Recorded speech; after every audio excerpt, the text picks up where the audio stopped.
In this week's Parashat Toladot, we read about an argument between a husband and wife, Yitzchak Avinu, Rivka Imenu.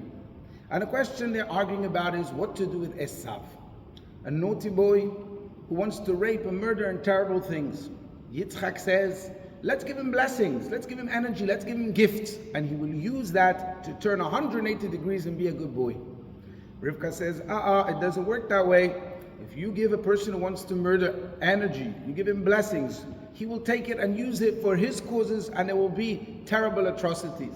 And if anyone has a doubt if Rivka was right, the 7th of October reminds us all what people who want to murder do. And God forbid, had they had more power, more energy, who knows what would have happened. But the main point is, how do we deal with somebody who wants to murder? What do we do about it? And actually the answer is in this week's parasha. Yitzchak says, Hakol Kol Yaakov Vayadayim Yedei Esav. It's the voice of Jacob versus the hands of Esau. What he's saying is not only just highlighting the differences between the two of them, but he's giving us an instruction and a guidance for all future eternity. Yitzchak is telling us when we have to deal with the Yadayim Yedei Esav, the hands who want to murder, what's the counterbalance? What will always win it? What will always be victorious? Hakol Kol Yaakov, the voice of Jacob, which means two things. Number one, prayer.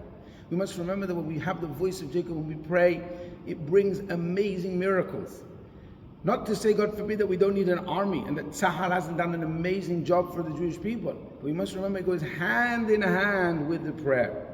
But the second thing is, Hakol Kol Yaakov refers to the Torah study, the values, the morals, the teachings of Torah, which show us the difference between right and wrong. And when we have a world, there are people who want to murder, and we think they're going to win, they're going to prevail, we must always remember, Hakol Kol Yaakov, teaching the world the values, the teachings of Torah. If we persist, eventually it will always override the sword of Esau. It will always win and be victorious. It might take some time, but that will always happen. Hakol Kol Yaakov will always override Yadayim Yedei Esav. Just a final thought. I'm here in the Magen Avot synagogue in Singapore. And I think about this country. It's an amazing thing, such a small country compared to all the big countries around. And yet it does so well, so much better than all of them.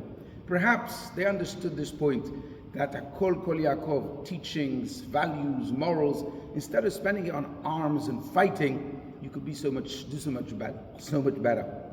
Let's hope that our neighbors in Israel hear the same message. Yes, there might be a small group of people in a small area in comparison to everything around. But if they took their gifts, their blessings, their money that people are giving them from all over the world, and instead of using it for terror, for missiles, for destruction, for Yadayim Yedei Esav, let them use it for morals, values, and good things. Hakol Kol Yaakov. And then they too will be prosperous and peace will reign in the entire area. Wishing us all Shabbat Shalom.